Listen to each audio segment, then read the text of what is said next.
Hey there, welcome to Board Game Hot Takes, the podcast where we give our immediate reactions to the hottest board games just minutes after playing them. My name's Tim. And this is Chris. This is Adam. And today we're going to talk about the game we just finished playing, Merchants of the Dark Road. But before we do, I've got some poll results for you guys. Last week, Chris and I were talking about Charterstone and some legacy games. We talked about it on the episode, but we don't really get into what makes a legacy game feel special. So I asked respondents, what do you think the most special part of legacy games are? And I gave 4 options. Number 1 was the evolving story. Number 2 was the reveal. Number 3, permanent changes. And number 4, I don't like legacy games because I have to give people an out so that you guys can't complain about my options I gave. Adam, have you ever played a legacy game? You know, that's the thing, Tim. I was just thinking about that. I have not. So I think in the poll, I put something like, I like the evolving story. And then I thought about it more. I was like, wait a minute. I don't even qualify to answer this question at all. So you didn't have a category for me. My answer would have been, I have never played a legacy game. But that wasn't an option.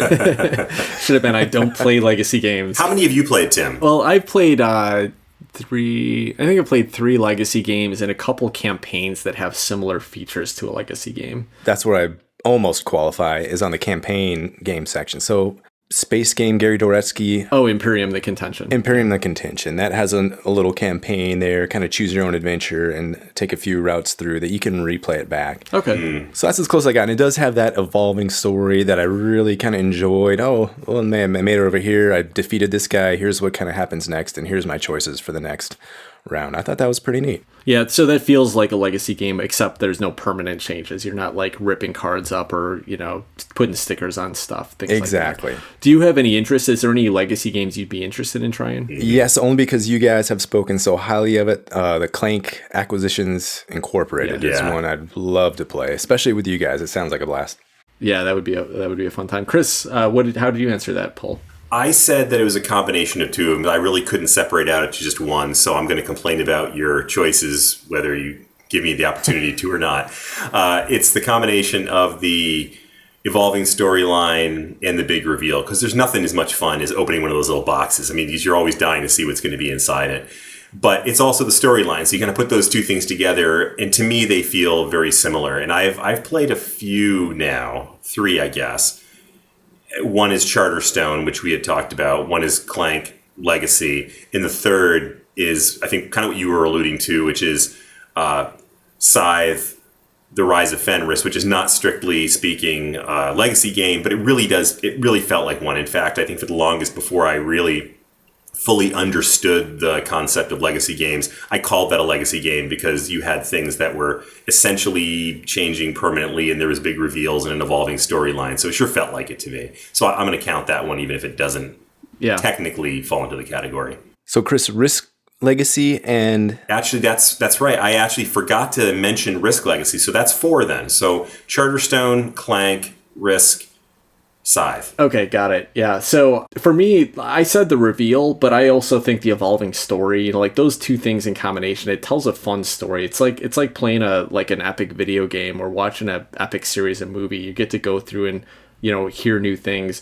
But I kind of feel like, I'd be just as happy with a good campaign game like The Rise of Fenris, like what Maracaibo did with the storyline, what Near and Far does with the storyline, where you kind of have this repeated story that the locations change, the characters you're interacting with change, the situation changes, but you don't have to actually change the game so that I could go back and do it again later. So I kind of prefer that concept. But the legacy where you're changing the components completely gives you a little more freedom. I think it gives the designers a little more freedom to say like, hey, you can, I don't, why rip up a card? That doesn't matter to me. But you could put a sticker on a card and then you've got the same card that you've manipulated, like Clank Legacy does that in pretty fun ways.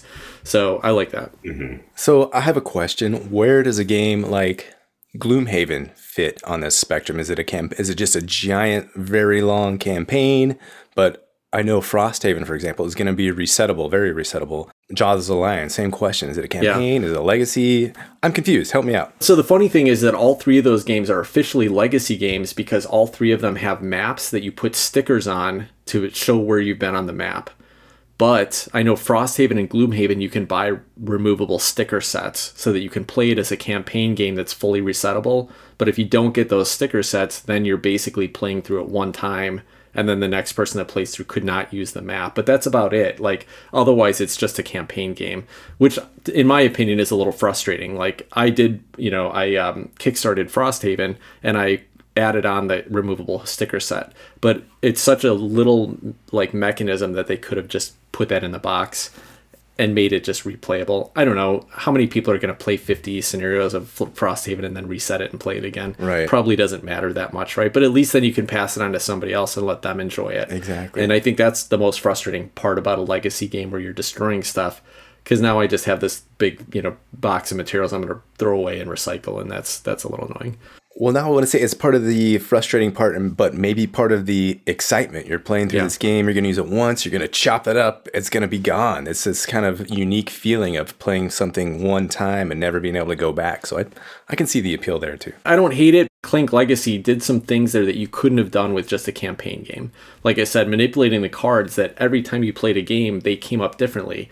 And then when you're done with the game, like you have a different deck of cards that you've personally controlled. You've placed stickers on the map that would not have been there if the story didn't evolve in a certain way. Charterstone was also similar.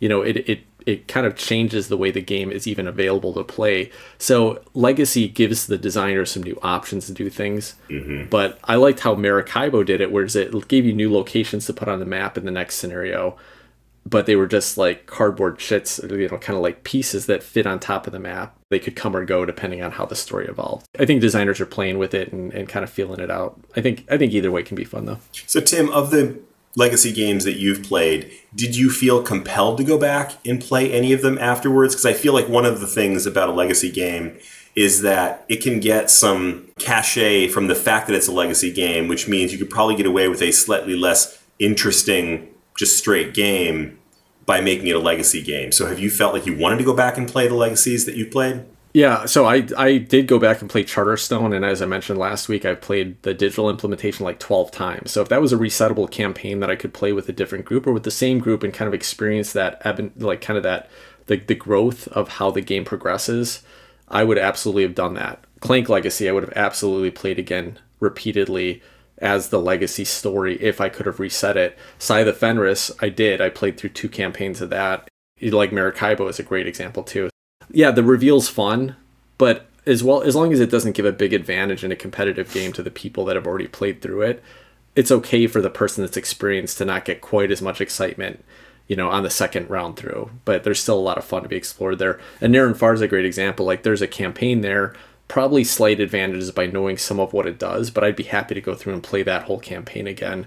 Even if the story's not going to be completely new, it's still a fun experience. I want to make a comparison to video games here. So for like Mass Effect, you play through that game. Are you guys familiar? Tim, are you familiar? Yeah. You play through that game, you make choices. Those choices affect how the rest of the game goes. And there's this whole crescendo you build up. The end of that game is just amazing. You make this little assault team and you go out, and members of your team can perish on that. And it's this horrible feeling for anybody that's played this game. You probably know what I'm talking about. I had this emotional connection where I was just gutted that some of my party had died. So do any of these legacy games, board games, give you that similar kind of feel? No, probably not quite like that. Not quite the attachment. Now, I understand Pandemic Legacy without spoiling it, because I haven't played through a full campaign. I've only played a few of the seasons in it. I understand that does give you some of that, because you do build up characters, and my understanding is that they can die in the game. So maybe that's why that's such a high-rated game, because people got that emotional attachment, and they felt the loss, and they felt the impact of their decisions with it. But I would say with any of the other campaigns I played, it's fun because it just changes up what happens session to session, and it gives you some decisions that have a lasting impact, but not that emotional impact that you're talking about. Okay. I think that'd be great if there was a game that brought that connection, that feeling, like you evolve this character and there's a true like risk of, losing this person that you built up. Maybe I think Gloomhaven, you have to retire characters too. Yeah. Well, it's interesting. That's one thing that I think this War of Mine manages to do in one game. You don't even have to get through a campaign to have that feeling. Yeah. Cool. So the way that people responded to this poll, 28% said that the evolving story was the most important thing, or the thing that makes a legacy game so special. 30% matched up with what I said, which is the reveal, but it's pretty close there. And then going down from there, we had permanent changes, 23%. and 19% said I don't like legacy games, which is fine. I mean, I can see some reasons why you wouldn't want to, that the having to change games or having to get together with a bunch of people. A few people mentioned that was one of the challenges with legacy games, is that it requires you to get together with the same group over and over again. And that is a challenge. It makes it much harder. There are legacy games I would like to try, but I'm just never going to probably get it played. And of course, Kellen from Board Game Barrage was his true, happy self and said, I don't like legacy games, so I don't really have a true opinion here. So thanks, Kellen, for that, really impactful and useful. Well, they don't make legacy party games, do they? Reiner Knizia does have a legacy game, so I'm surprised that he didn't mention that one out. That sounds like a party. Hey, you know what somebody needs to do is a legacy 2-person game. I mean, because honestly, I feel like there's a lot of us who have one, maybe 2 other people that we game with a lot. And I can understand why people would have the concern. If, especially a game like Charterstone, where you can have, I think it was up to 6 people playing, it's hard to get the same 6 people together over and over and over again. But I think most of us have at least one other person that we play with regularly enough that you could easily do a campaign like that. Yeah, I would agree. No, some of the legacy games work okay at 2 players, but I think most of them, including Charterstone, Pandemic Legacy, and Clank Legacy, would have all been better at higher player counts. That's a good point. If they could make a really, really cool 2-player legacy game, that would be a lot of fun. Yeah, I buy it. Let's move on from legacy and talk a little bit about Merchants of the Dark Road. We'll jump into a description right now. In Merchants of the Dark Road, nighttime has come for the duration of winter, and players must act as mobile merchants, carrying goods, people, and animals to various destinations to gain money and prestige. On a turn, a player will first manage the dice in their upgradable wagon. These dice provide 2 things: an immediate bonus, and the distance the wagon will move along a circular, central route through the town of Highreach. There's 5 stops along the route, and this circular looping route is what's called a rondelle. Once a die selected and wagon moved, a player now chooses one of the actions adjacent to the wagon stop. These range from recruiting big spending passengers to acquiring goods to accepting commissions from the Queen, and most importantly, completing those commissions and delivering the passengers to their destinations. Completing or participating in a journey provide the bulk of prestige, upgrades, bonuses, and also give illuminated dice, and these dice provide powerful bonuses to a player's normal action. So we talked a little bit about how you earn prestige, but you also gather money from those actions, mostly by going to the inn and selling goods when you're picking up passengers. Final scores are determined by taking the lowest of a player's in-game money and prestige and adding any bonus victory points to that total. So for example, say I had ended the game with $27 and 30 prestige. Well, so my victory point total goes down to 27, and there might be some bonuses that add 3 victory points back, so my final score would end up being 30 points. The player with the most points wins. I've left out many nuances, but this should provide context to promote a better understanding of our discussion if you've not played the game. Merchant of the Dark Road was designed by Brian Suri, with art by Andrew Bosley, and is published by Elk Creek Games. All right, so let's talk about gameplay and mechanisms of Merchant of the Dark Road. And if you guys don't mind, I want to start with this because I want to talk about the one thing that I really liked about this game, and that is the decisions when you're going on a journey. When you go on a journey, like when you make that one action, you move around the rondelle and you get to the spot that lets you go on a journey, it's kind of fun that you get to choose where, which kind of region of the board you're going to go to, and then choose whether you're going to go the shortcut or go down the dark road. And there's a risk involved with going down the shortcut, but some potential big benefits. And then after you make that choice and everybody knows what they have the chance to trade in and what the potential risks and benefits are, then they get to choose whether they join you. On top of that, you also get to make the choice of taking a companion, which could impact how some of that plays out. And then you get the big reveal of flipping the journey card, seeing the picture. It reminds me of Scythe, looking at the encounters on Scythe, where you get to flip the picture, read the little bit of fluff text about what just happened, and then roll the dice and see what the related benefit options are. And that whole experience, aside from the time that it added to the game, was a fun part of the game for me. I enjoyed all of what was happening right there. Chris, what about you? Any mechanisms that stood out for you in Merchants of the Dark Road? I thought that the most interesting thing was similar to what you were saying. And basically that you get that opportunity to join in on a journey and make your decision there. Unfortunately, I felt like that's something that should have been fun that ended up being not that fun because, for one, you alluded to this, it added a ton of time. I mean, when you got, if all three of us went out on a journey together, there was a lot of stuff that had to be done. I felt like, that's the time when you would take a bathroom break or you go get a beer while everybody else is resolving their, 5 things you have to do when you go for a journey. And that was a little bit unfortunate, but I thought the idea was interesting. Like, I'd like to have seen it implemented maybe a little bit differently somehow. I don't know how, but in some way. But I thought it was an interesting idea that we're going out. One person's going out. Hey, who wants to go with me? There may be a benefit. There may not be a benefit. One thing that I wasn't very keen on here was it didn't feel like there was that much of a difference in benefit depending on whether you were the one who was leading the expedition or whether you were one of the followers. And I think the only thing really... Well, actually, I mean, could you explain, Tim? Because I don't even remember. What was the benefit of being the expedition leader versus... Well, the one benefit I saw was that you get that animal companion. Is that what it's called? Oh, yeah. So that was the main... companions. That was the main thing. No, there was another benefit too, though, because also the person that the leader expedition or the caravan leader also got the big benefit as the last choice, right? And if you went on the shortcut, you got 2 of those benefits. So that's how you upgraded your caravan. That's how you could just get some extra money. You could get a number of different upgrades. You could get another one of those endgame goal cards. And only the person who decided to go on that expedition got that choice. Yep. That's true. But you're right. You also got the companion with it. Right. So that was, I feel like the whole game is kind of centered around, you kind of build up, and you want to do those journeys, whether you're leading the expedition or not. So, if you build it up just right and you're able to send some people on a journey that's somebody else's turn, that's kind of right, a little bonus that you got to do on your turn. So the more I think about this game, the more that's what you're kind of building up towards. And then, you want to time your journey maybe so that people can't get that parasitic bonus when you do your journey and you're getting all the rewards for yourself.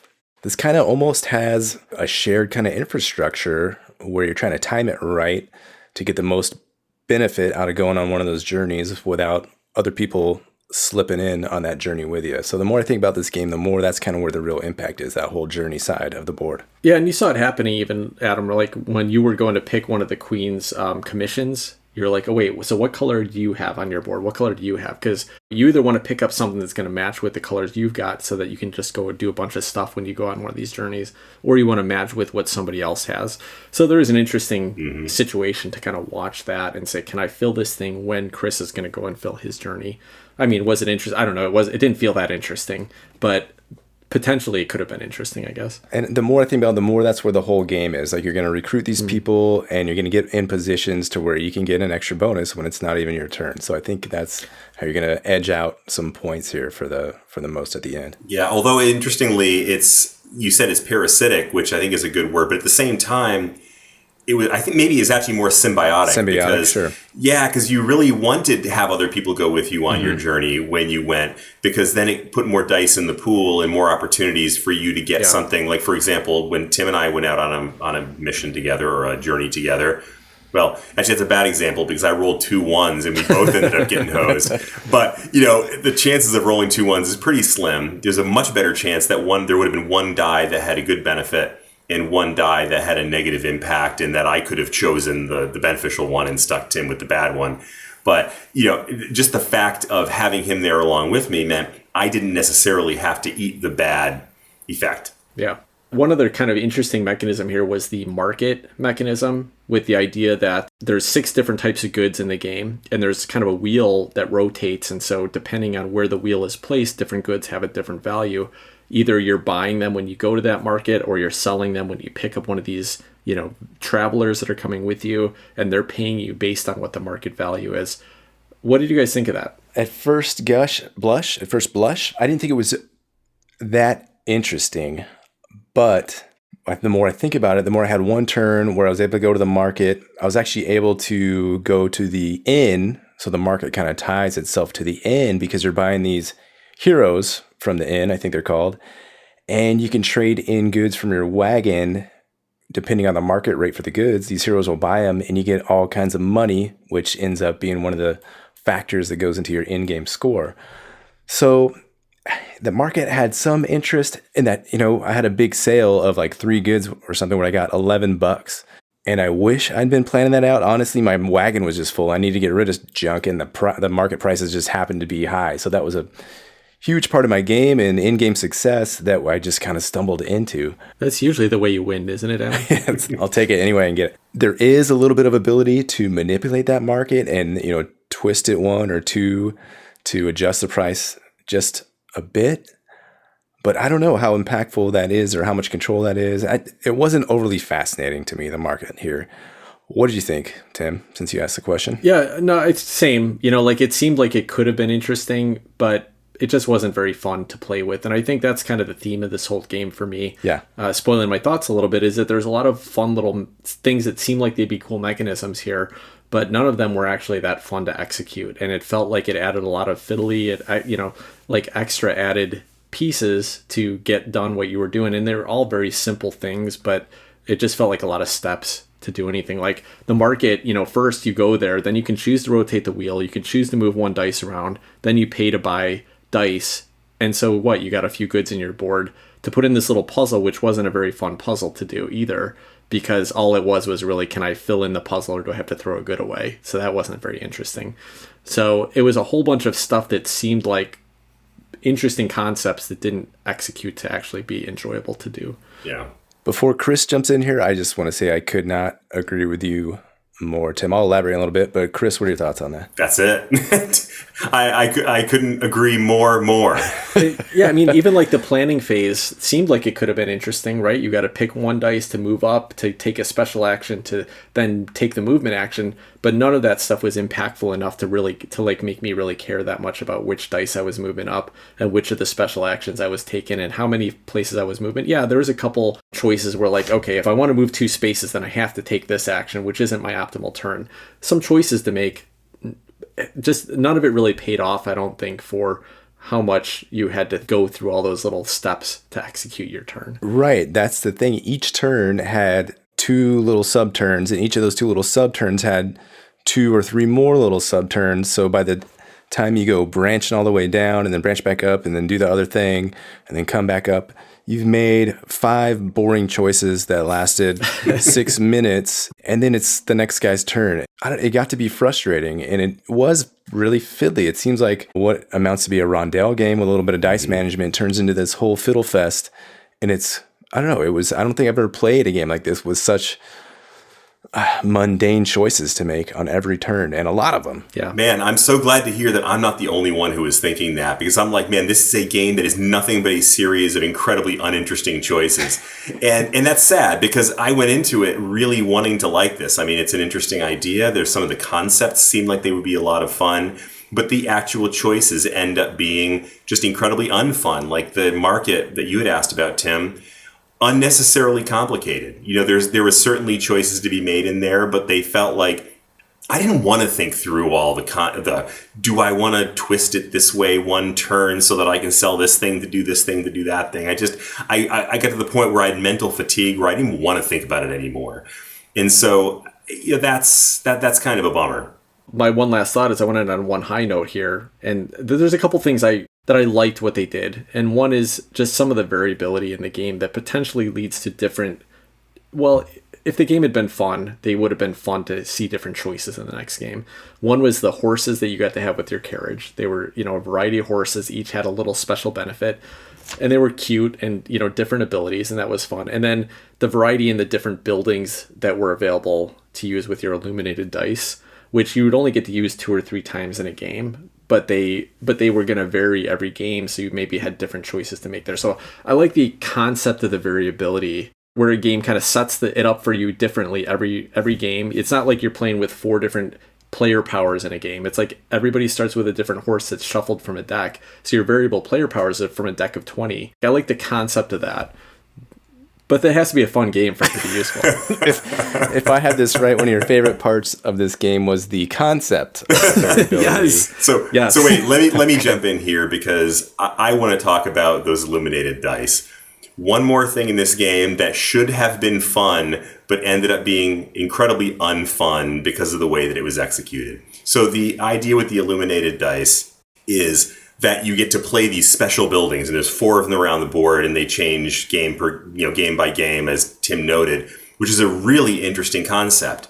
But there is exactly one place that you can get an illuminated die, and once you use it, it goes away. And the one place that you can get it is if you lead an expedition, which you're maybe going to do once or twice over the course of a game. So you have this big chunk of the board, a big chunk of the interest that's tied up in these dice that you may or may not get more than once during the game. I mean, and I had a horse, which basically gave me an opportunity to do something special with those illuminated dies that I got to use one time in the entire game. And I mean, I know I could have probably, finessed it to do more, but there should have been at least a couple ways to get that. So that was it was almost a non-factor in the game. And so my horse ended up being almost a non-factor in the game because I couldn't use the benefit. And the funny thing is, too, is that when you could get those illuminated dice, which is by leading an expedition, you either could take the illuminated dice or you could take one of 5 other fun benefits. So basically, taking the illuminated dice, you had to give up on all the other fun things you could actually do in the game in order to set yourself up for the 1 or 2 other fun choices you could make later. So yeah, that was unfortunate because I did once, I was like, man, I just want to get that extra bonus turn again. So I took an illuminated dice, but I didn't get to upgrade my carriage. I didn't get to, get another end game goal. I gave up on all the other possible places where there was actually some interesting choices to make. Just that one thing, if there was maybe 2 or 3 spots, they don't have to be easy, but at least 2 or 3 options of where you could get those illuminated dice, that could have completely turned around a big chunk of this game because it would have opened up so many opportunities for you to make slightly more interesting choices, but they were so limited that you just couldn't do that. Yeah. All right, cool. Well, let's talk about the theme and production here. What do you guys think of the theme of Merchants of the Dark Road? The theme is okay here. It was kind of funny. There's this map of this icy country. It looks like it's somewhere near the north with a giant, well, it's not a wall, it's a cliff, a very sheer cliff. It's a butte. It is a butte. And beyond that is these kind of mystical lands where you go on your journeys. So a little bit of kind of a Game of Thrones feel here, kind of a mystical thing. There's some ravens, a phoenix, these funny cats. So it's kind of fantasy. I don't know if it's high fantasy. There's not, I don't think there's any elves or dwarves or wizards and such. So it's on that fringe and it's okay. The theme is totally okay. I think one of the funnest things was the kind of whimsical horses. Tim, didn't you have I had an alpaca, a narwhale horse that had 2 horns? An alpaca with 2 horns on it, and his name was like Mr. Woolworth or something like that. Or that was pretty cute. He was adorable. I loved my alpaca. I thought my alpaca was fantastic. I didn't get to use him once. His special ability never triggered for me once in the game, but I love that cute guy. Besides your alpaca, what'd you think? On the theme, first of all, I think it's a fairly interesting theme. It was a fantasy theme, but the idea being that it's in nighttime for the entire winter, so you got 3 months of cold and dark. The players are basically merchants that are taking bounties to go and help deliver people safely or deliver goods. It's an interesting theme. It's better than trading goods, across the Mediterranean Sea or through some European town or something like that. So I enjoyed it. And I think Andrew Bosley's execution of the artwork here was fantastic. That's why I got interested in this game, and that sold me on it. It's probably the same reason why I got interested in Everdell originally. The difference is that Everdell actually was a good game, and this was not that much fun. But the execution of the art and the graphic design and the carriage layout and the horse that gets added in front, and the production is great here. It's a great production. It's definitely the strong point of this game for me. What about you, Chris? I agree with you. I think that this was a really interesting idea that just flubbed tremendously because the story's cool. I mean, looking at that board, I felt like I was in this world, which incidentally, I think you had mentioned to us was supposed to be like another planet or something. But in any event, it was really interesting and really graphically cool. Like you felt yourself walking down these dark alleyways in this city by lantern light, finding people at the inn or going to the night market or, these various other things. I felt like I was right in there. And then I would come up against some really stupid mechanism that would take me right out of it. And then I'm in my head going, okay, why doesn't this thing make sense? Or I hate the fact that I have to do this. So I think that's quite unfortunate. Now, we only played on the Tabletopia mod. And 2 things about that. One is you couldn't get a sense of the components, but it looked like the production is probably pretty nice, I'm assuming, in the physical production. The other is, and I have to be fair to the game here and say that the implementation there was almost tragically difficult to work. So I imagine that part of my frustration with this game had something to do with the fact that all these little fiddly things that you're doing were extremely difficult to do on an online mod. Like just flipping the dice to be the right place, just got to be too much to deal with. But I think that the actual physical implementation looked like it would probably be pretty enjoyable to play on, or at least pleasant to touch. Yeah, one thing that was fiddly on the mod that would be pretty cool in real life that kind of ties back into the mechanics is the wagon storage area. The whole wagon you mentioned is cool. It's a very nice interface and management kind of system. So the wagon has a grid, a little storage area where you're getting these different sized items, books or potions or a lute, a musical instrument. And there's, only a certain amount of space, and you kind of manipulate these and organize them like you're packing luggage in the back trunk of a car and try to fit it in there nice and efficiently. Well, no, don't do it like that, honey. We got to take this all out, and this can slide right in here. So if you like that kind of puzzle, there's a little bit of that going on. So I thought that aspect of it, the player boards, the wagon, was pretty cool. The map has that 45-degree top-down look, super cool. These little different villages. They give you a different sense of what, the different regions and what you can do in the different regions. So it's laid out very nicely, but yeah, it didn't quite follow through with the gameplay for me. Let's talk about memorable moments of the game tonight. Adam, any moments that stood out to you? Yeah, there was that moment. There's a couple moments. They stood out only because these moments were very mediocre in a sea of below average to well below average moments. So one of them was when I did go to the inn and picked up a hero to add to my party, and I was able to sell a bunch of goods and move a bunch of stuff around. I got $11, so that was mildly satisfying. And then the next time was the end game when I was able to go take a journey, turn 2 things in, and got some upgrade to get a bunch of points. I don't know how many points I got, 8 points, 9 points, something like that. And it ended up working where my cash and my prestige were equally balanced, keeping me right at 30, so I didn't have to drop down at all. So that was a horrifically, I don't know if horrifically is the right word, an Olympic caliber mediocre moment for me as well. What about you, Chris? Any moments that stood out? Man, from the bottom of my heart, I can say no, not a single one. But I think that's an opportunity to talk about one of the things that is really frustrating about this game is there is no crescendo. There is zero crescendo. None. There's no engine building, or at least not of any meaningful sense. And the big journeys, which are really supposed to be the centerpiece of this game, they don't really amount to anything. They're just one spot on the rondelle that lets you collect a bunch of resources. So there's nothing in this game where I felt like it built up to, and then this thing happened. It was just, my last turn of the game was probably about as impactful as 10 other turns that I took in the middle of the game. And, it was a point grab, and there's really nothing that I can remember that really stuck in my mind as a particularly standout moment. I want to touch on 2 things you guys just said. So one, Chris, you're absolutely right. One of the biggest flaws I saw when I looked at this board is I knew it was Merchants of the Dark Road, and I had read the concept was that you're collecting goods and then you're going to go on a journey and everyone can caravan with you. But the journey is just a rondelle space on the board. And there are some interesting moments there, as I alluded to earlier, flipping over that card and seeing the dice rolls. But it doesn't feel like a journey. It feels like you just stopped at another shop in the city and did another, mediocre, mundane action. And so that was unfortunate. There really isn't a crescendo here.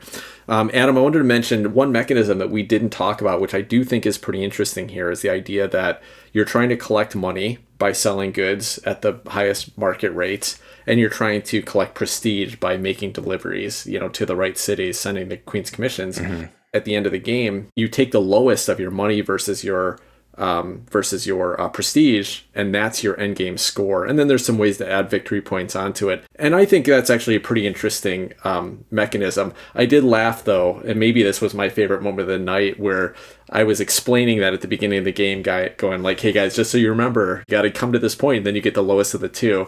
And Chris goes like, feel like Reiner Knizia had his hand in this game. I hate it already. Right. Well, I'm glad you said that, because I had made a note to myself to mention this and I forgot to do it. But I hate that mechanism. I hate that mechanism to the point where I would almost count out any game that has that mechanism where you have to match up 2 the lower of two things, which seems to be one of Reiner Knizia's favorite mechanisms. But I despise that. It just makes it so unfun for me.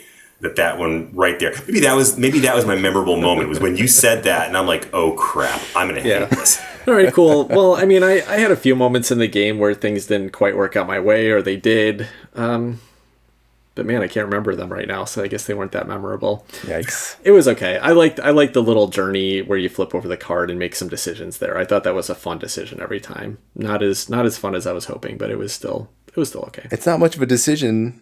You roll a dice and then you slot it in the thing and you do what it says. Well, you do get to make the decision, though, whether you want to take the shortcut, which puts you at more risk but gets you bigger benefits, and then you get to, there was decisions there. And that's right. There was like 5 decisions to get to do the one. There was like 15 thing. decisions you have to make at that Good point. point. It slows Good the whole game down, and everyone else has to pause and wait for you to do all that stuff. Yeah. Did you feel like when you flipped those cards that there was any kind of story? Yeah, just as much as the journeys or the encounters inside, I think. It's fun to look at the artwork and hear that little story. Now, they all represented pretty close. It was a carriage out in snow with a little minor story to it. And that maybe, we only saw 3 or 4 of those, right, during the course of the game. So maybe there could have been a bigger variety in there that we just didn't see. But there weren't a lot of unique stories because you're on a carriage going through snow, right? Like it's the same landscape, and it's the same kind of backdrop in every story. So I get what you're saying, but I did like the little encounters there. Yeah, I wish there had been more to them. I mean, I think that's, and I'm kind of going back to theme here, but you go to the retired veteran's house, and one spot lets you gain a resource, one spot lets you lose a resource. You go to the haunted inn. One spot lets you lose a resource, one spot lets you gain a resource. Okay, fair enough. You go to the retired wizard's hut. One spot lets you gain a resource, and on and on and on. So just to talk through Jurg's excursions, this is probably the biggest offender in the game of an action with a tremendous amount of sub-actions. So you go to Jurg's excursion. The first thing you do is you decide to go to the ruins of Yin, or you can travel. Okay, so maybe the ruins of Renner. So if I have one of these map things, I'm okay, 1 map per hero. Okay, and then I can do some lanterns. I can manipulate this little thing up here to get these goods. Do I want to do that? Well, now let me take a look at the travel action. Okay, do I have any commissions on my board that can turn it into these lands? Do I have any heroes that can also go to any of these lands? Yep, okay, I want to do that. Well, let's say Windglass, the green one. Okay, who else? Oh, wait, I can't open this up yet. I have to pick if I want to do the shortcut or the dark road, light road or the dark road. And first you get your companion. Pick your animal. I forgot about that one. First you can pick, there's 3 companions, or I think you can top deck it, draw blind. So that's one. Okay, now, do I have any quartz, fiery quartz? I could put that on the animal that I just got to get a little bonus there. So let me think about that. All right, maybe I'll do that, and that'll adjust this little thing over here. So now I can do an extra little action. Next, which city am I going to? Wait, no, I have to pick Dark Road, Light Road. So I picked that. Okay, who is coming with me? Because I'm going to this city. And then all you guys decide is, in player order, who's coming with. All right, we made it to Farglen. First, I'm going to decide if I'm going to sell my commissions. Then I get to decide if my hero is going to get dropped off there. Next, it goes to Chris. He gets to decide if he wants. Then it goes to Tim. And we're not quite done yet. Okay, so I got points for selling my stuff. Now, was it a bonus good? Was it an upgraded good? Because I get a little bonus point if it was an upgraded good. Did I lead the journey? Okay, now I get to pick one of 1, 2, 3, 4 things. And then I could do a wagon upgrade to... I didn't talk about if I use my illuminated dice that turn either, but I'll leave that part out. So that's just, and then Chris would do the same thing, and then Tim would do this. So that's the biggest offender. That's just one of the excursions and the whole thought process there. Adam, I want to shoot myself just listening to you describe that. Isn't it horrible? Oh my gosh. It was horrible. Yeah. And horrible without a big payoff. If it was a long, onerous, tedious process that resulted in some big thing, that would have been, maybe okay, but it's just one more spot where you can get some resources or some points. That's it. Final thoughts. Would you request to play this game again? Chris, you go. By the second turn of this game, I was like, oh crap. By the second and a half to third turn of this game, I was just waiting for it to be over. I have not had this little fun playing a game probably since Capital Lux 2 Electric Boogaloo. Period. No, I will not ask for this game again. And if you guys proposed it, I would decline. Wow. I was thinking about this and I was going to say take it or leave it at one point, but this is a strictly leave it. Don't touch it. Don't go back to it. This is just an avoid for me. And that's it. What about you, Tim? There are games that I've liked less. I definitely would rather play this than Windward. I think it's a better game than Windward. I think it's a better game than Unsettled by a long shot. But I wouldn't request it for sure. I think it'd be okay to go back to another time and try it with, in person, not on Tabletopia, not dealing with all the mess of that stuff, and enjoying the artwork and the components. And, I think it'd be an okay game, but it's a very mediocre game. It's a very average game. This is never going to be a game that gets me excited. I played Tekenu Obelisk of the Sun, a couple weeks ago, and I mentioned that last week.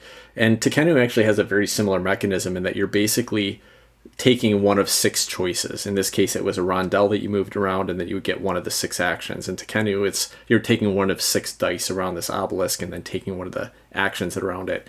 And I can't believe how much more fun each of those actions were than each of the actions in this game, and how much, even though that game had extra rules overhead that it probably didn't need, it was still like a more interesting decision every single time. So I would never request to play this. I'd be fine if I never looked at it again. I am just patting myself on the back for not backing it on Kickstarter, which I was tempted to do last year. Now, I don't think that Pick Up and Deliver is a good fit for me. To me, it feels just mundane. The actions you have to do to go and do stuff to collect something to go and turn them in somewhere else, it never feels like a development, right? Like you're not growing there's no engine building, I guess, is a big part of it. It's just you're picking one thing up, you're dropping it off, you're picking it up, you're dropping it off. And the cycle of that type of game just has never felt appealing. It's never felt satisfactory to me. So maybe I shouldn't have tried it. I shouldn't have picked a Pick Up and Deliver game tonight. And I think that's probably the core of it. I don't know that any other Pick Up and Deliver game would have made me any more excited. That's it. So no, I won't request it. We were talking during the gameplay about Pick Up and Deliver games in general, and if we enjoy that as a mechanic. And I think I came to the conclusion where if it's a side mechanic to the game, like I think in Zia, the times that I've read through the rules and seen how that's just a minor part of the game. You could pick something up here and do it along the way to a bigger journey or something to get yourself some side points. And it's not the main focus of a game. Another one I played is Firefly, a little bit of that. And that's primarily what you're doing in Firefly. You're trying to do these missions, go from point A to point B.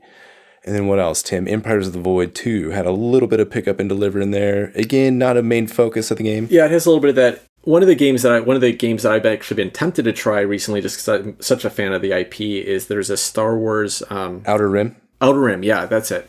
And it's exactly why, because I watch the gameplay of that, or I read how it works, and it just feels so redundant. Like, go here, you pick up this thing, and then you carry it to somewhere else, and then you drop it off, and then you pick up another thing and you go drop it off. And there's just something about that cycle that just feels like monotonous, and it just feels like work, which just isn't. It's just not fun. It feels too much like dropping your kid off at school, running errands, and all the other things we do in life that we don't make games out of. Yeah, I guess it is. So yeah, so there you go. If you like Pick Up and Deliver, you might want to try this one out. It has some interesting mechanisms. It didn't hit for us, obviously. Well, let's move on. We'll talk about some games that have been on our table right after this.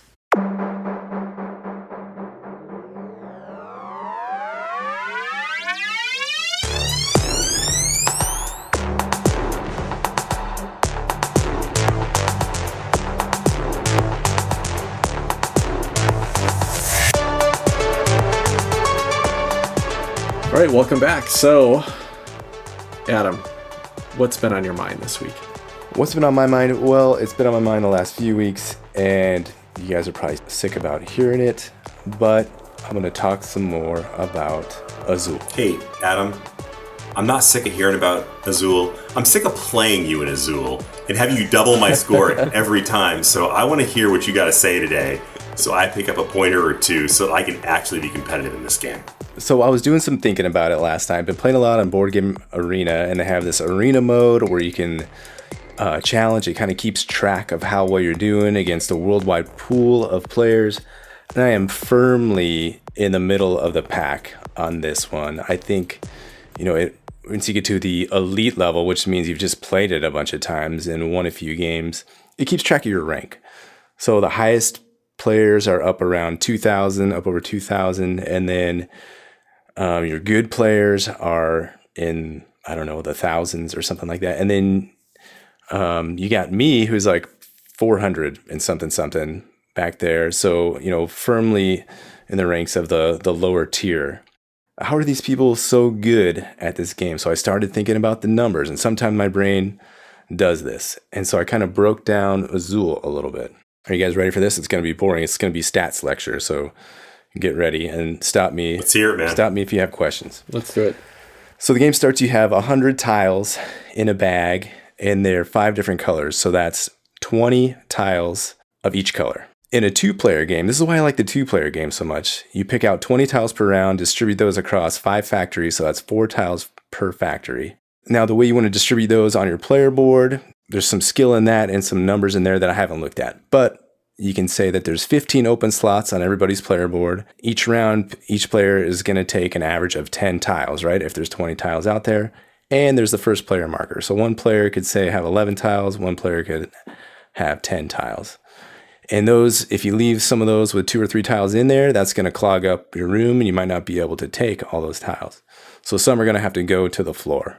Now, if you can keep track of the tiles that go to the floor, by the time that last round comes around, by the time you're in round 4, you can see what tiles are in the factories. You can count how many tiles and what they are. Well, there's 20 tiles left in the bag. You can count exactly what those are if you've remembered what tiles fell on the floor. You don't have to remember what else is out there. So you can know exactly what's in the bag by keeping track of the tiles that have fallen on the floor.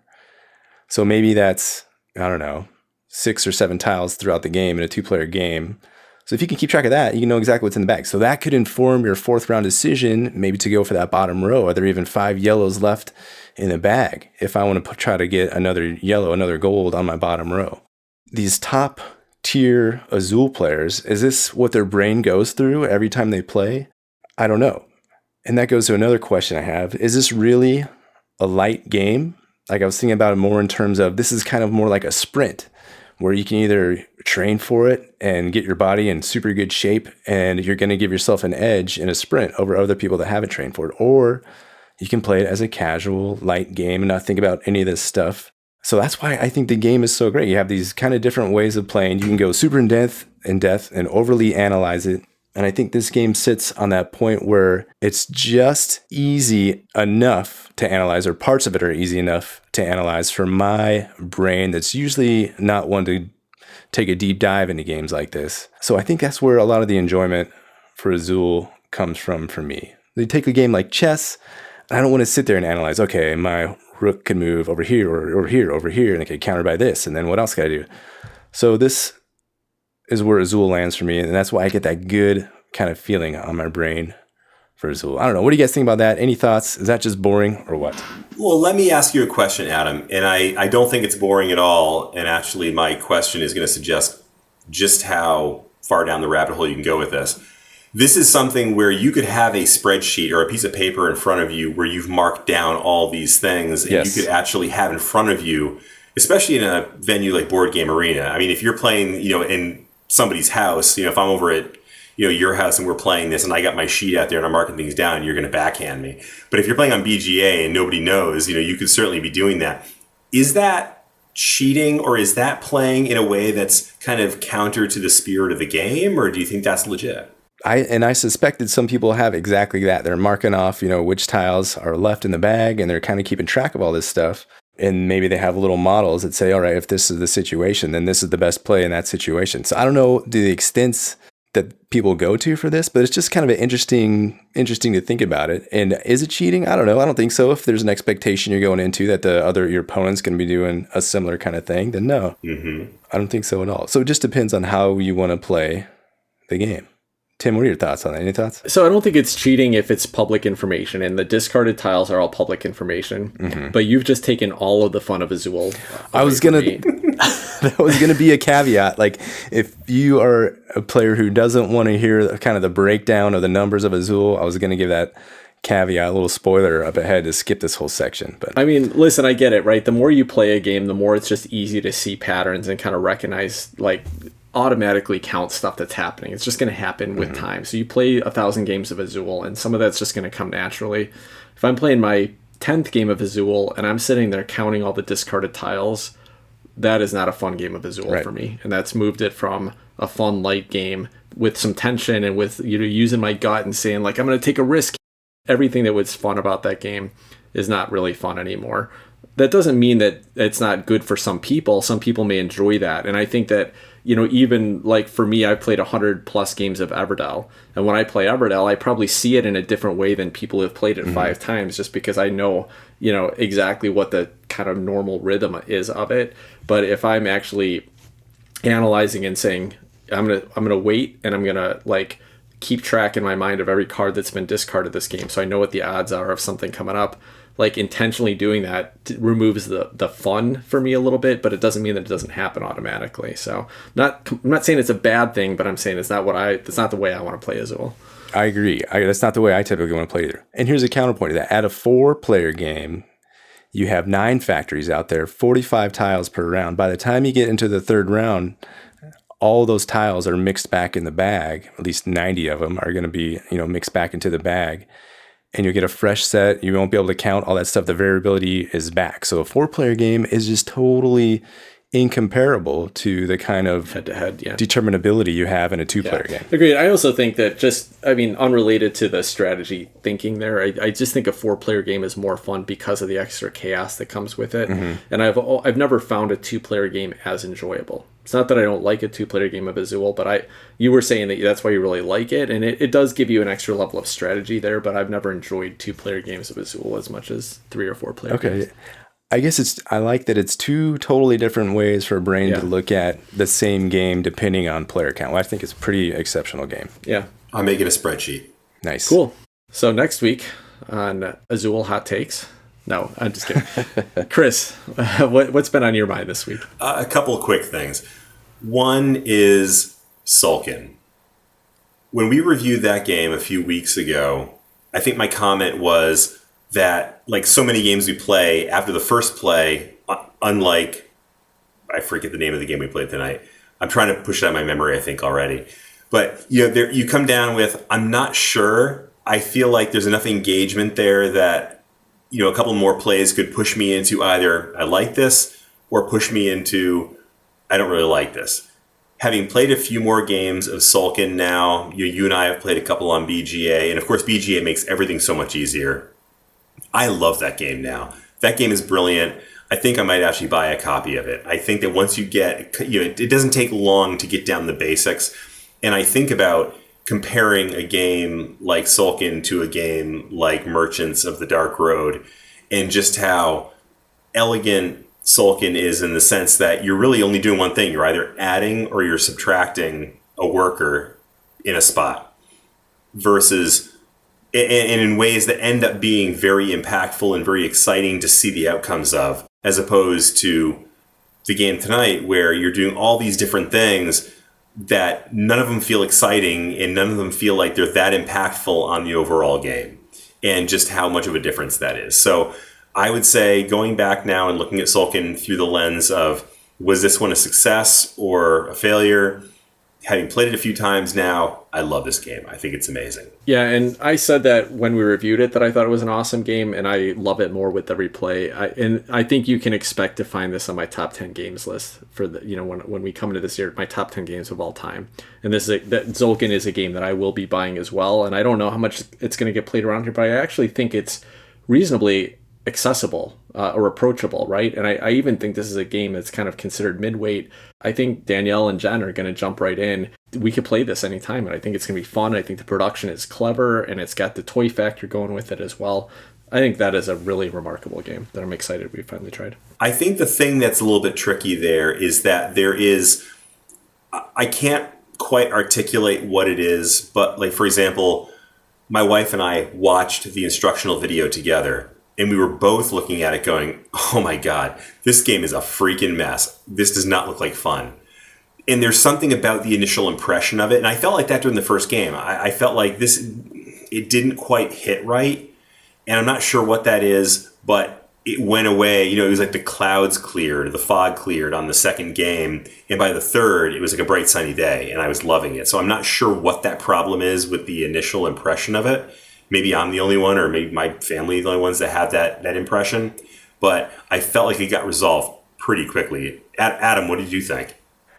I am right there with you guys. I think I was the most skeptical about Tzolk'in when we played it. And then looking back on it, I played the one more game with you guys on Board Game Arena. This game is really amazing. And it is, I don't know, when to throw around the term elegant or anything. I know Merchants of the Dark Road was not elegant. And maybe Tzolk'in approaches that elegance. And, all you do is pick stuff up or put it down. And those are really the beginning of your choices there.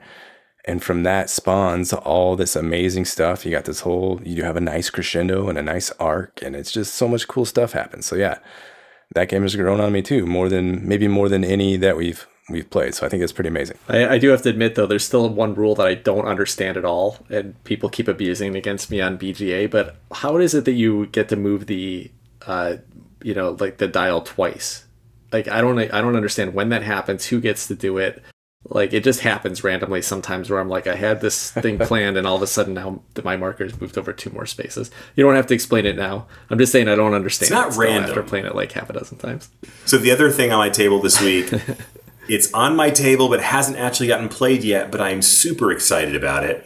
I finally got my copy of Great Wall by Awaken Realms, which I think, it's probably been on every top 5 list since we started doing top 5 lists, particularly the Kickstarter ones.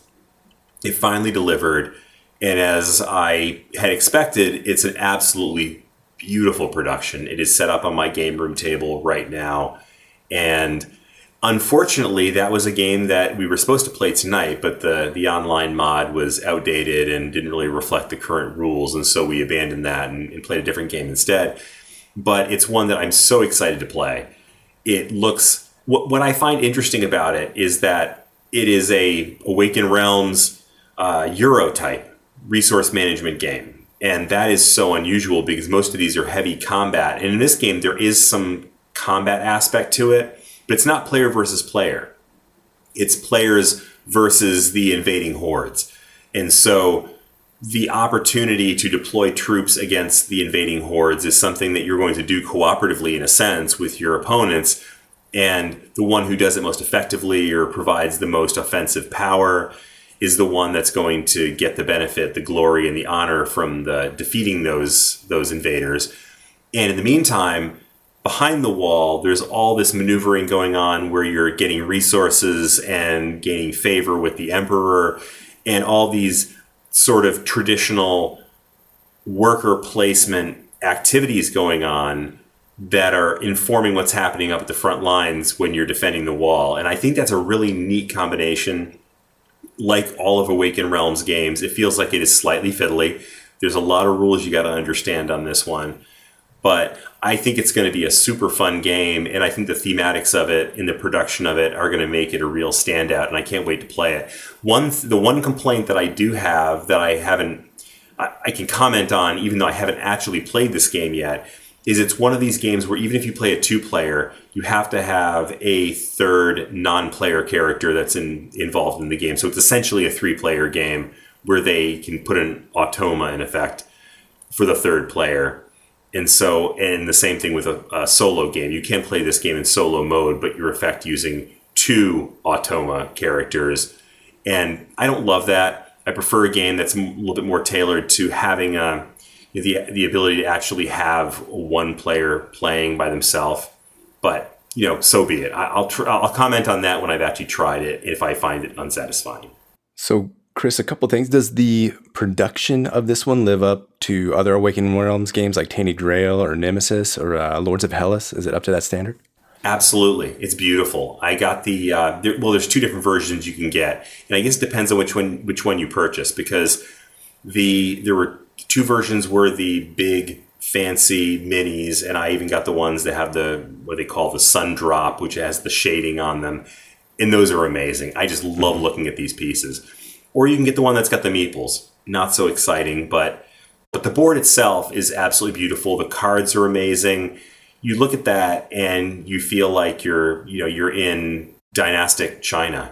Having actually visited the Great Wall myself, it just brings me right back, and it's beautiful, beautiful and amazing, and I like looking at it, even if I don't play it. Fantastic. Now, you said it was fiddly, like a lot of Awakened Realms games, but I doubt that it's as fiddly as the game we played tonight. I bet it's. I will bet against that. I bet it's more fiddly. I do. Maybe, hopefully, more interest and exciting. But I would guess it's more fiddly. Yeah. I as much as I hate to, I got to agree with you. And then to stick to the Awakened Realms theme, have you played Tainted Grail at all? Have you gotten that to the table since you've had it at all? I have. I haven't gotten it to the table much because, unfortunately, I don't have a real game table. So every time that I play one game, I have to take the other one down. And that's a pretty big barrier to entry with a heavyweight game like Tainted Grail. But it's one of those games where I don't think the fiddliness hurts it that much because I got it from you as a solo game. I didn't intend to play this with anybody else. So in that situation, I don't really care how fiddly it is. If I'm enjoying it, if I'm enjoying the experience, if I'm liking picking up those big pieces and moving them around and looking at the art, I don't really care that much because I can check the rulebook as many times as I need to. And the little bit that I've played of it sucked me right in immediately. I just have to get it on the table for a more sustained period of time where I'm able to really dig into that story and go with it a little bit. One thing on Chris's comment is I agree, Chris. I hate playing 2-player games that you require to have a third player involved or like a third situation. Dune Imperium, that's a great example. One of my favorite games of all time, my favorite game of 2020 by far, and I don't play it 2-player. I don't have any interest in playing it 2-player, so totally agree with you on that. Playing solo, that's a little different. I don't mind playing with an Automa or whatever, like 1 or 2 other players in that situation, but I agree with you there. Anyway, so I want to talk about 2 games quickly, and the reason I'm going to talk about 2 is because they feel very similar to me, kind of related here. I got a chance to play both of these because they're both on Board Game Arena, and they're both games that I've wanted to play for several years. Interesting themes to me, interesting productions, and I just wanted to check them out, so I got a chance to. The first was Abyss, designed by Bruno Cathala and Charles Chevalier. Bombix, I guess, is the publisher. I don't know. It's published by like a dozen different companies, probably depending on your language. But Abyss is it's a light engine builder. It's got a beautiful production, supposed to be set in like an underworld where you are recruiting allies, which is essentially grabbing suits of cards into your hands of different values. And then once you have a certain number of suits, you can turn them in for lords. And lords then give you a little bit of engine building. They kind of are these bigger character cards that you put in your tableau that have ongoing effects or one-time effects when you play them. And then once you have the certain set of lords that create keys, then you can unlock regions which give you endgame scoring points. So in a lot of ways, feels very much kind of like a simple engine builder like Splendor. And I would say that there's a lot of comparisons there. I think the theme lends this to be a little bit more interesting than Splendor. It does have an interesting little auction mechanism where every turn, if you're choosing to take an ally card, first you flip it over and everybody else around gets to decide whether they want to take that card.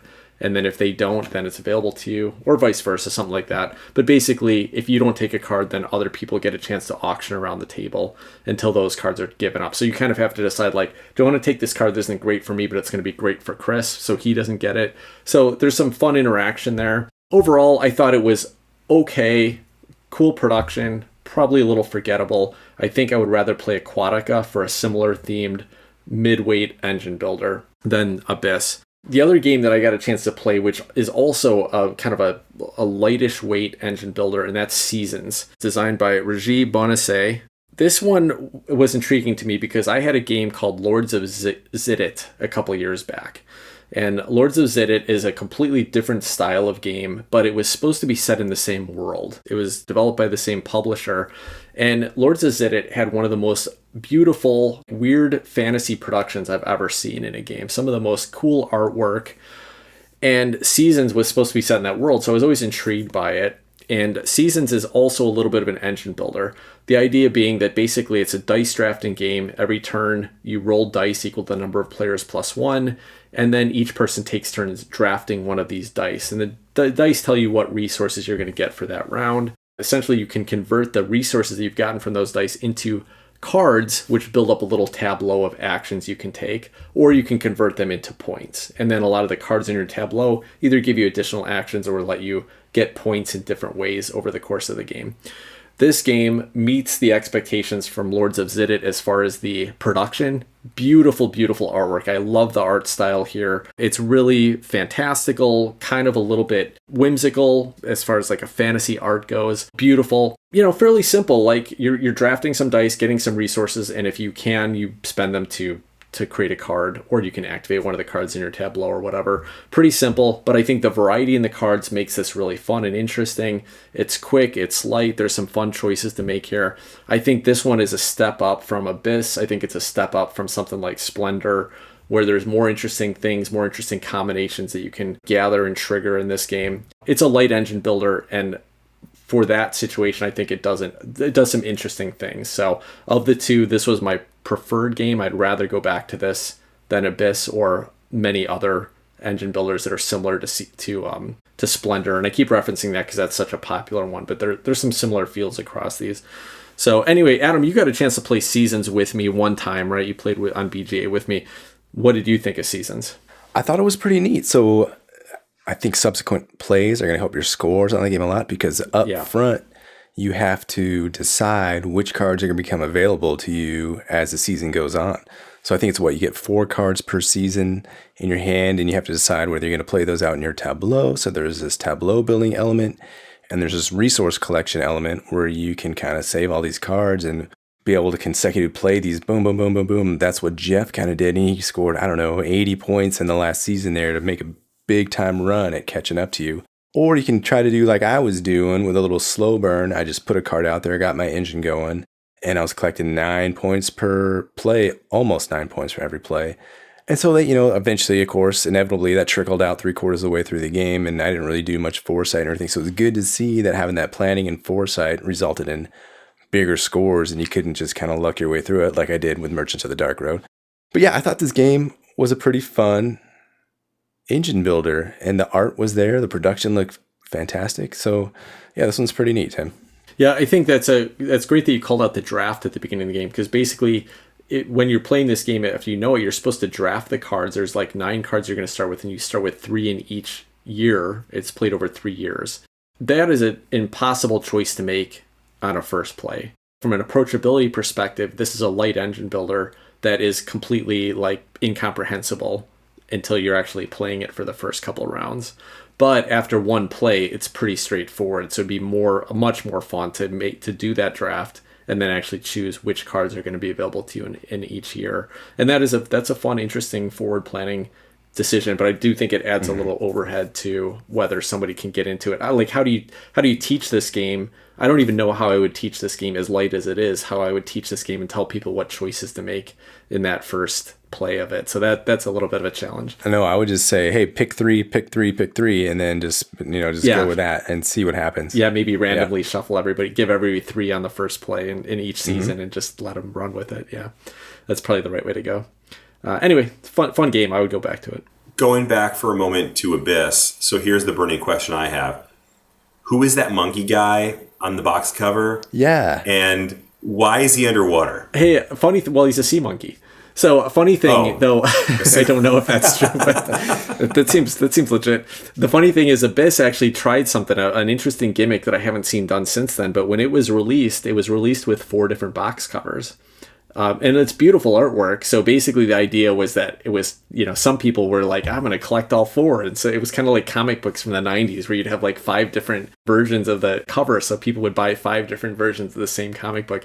So Abyss actually did this. And if you ordered the game, right, like you didn't know what version you're going to get. Kind of an interesting gimmick. I didn't see the sea monkey you're talking about, but that's my expectation there. He looks like an angry, Poseidon down there, monster looking Poseidon with some gills and stuff. So I don't necessarily think he's a monkey. He's some sort of... Yeah, see, Chris is looking at a different cover than you, Adam. I'm pretty confident the version that I saw, I remember there's 4 now. Yeah.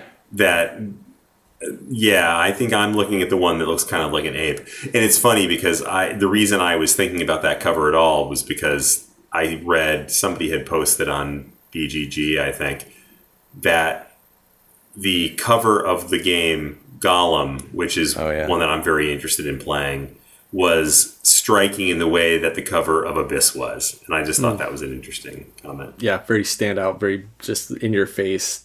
Yeah. Like artwork makes you wonder what you're getting into there. Yeah, it's pretty cool. I like that.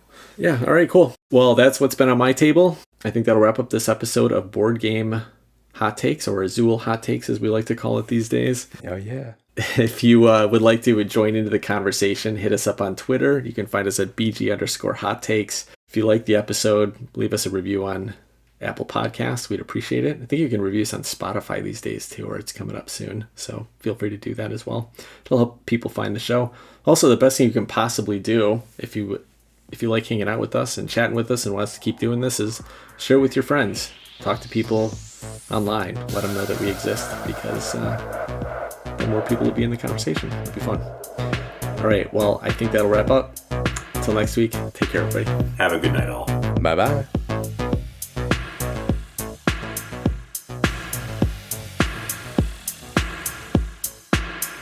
No, he hasn't played Risk Legacy. Yeah, he talked about it. Like, he spent like a whole 15 minutes talking about Risk Legacy and one of the...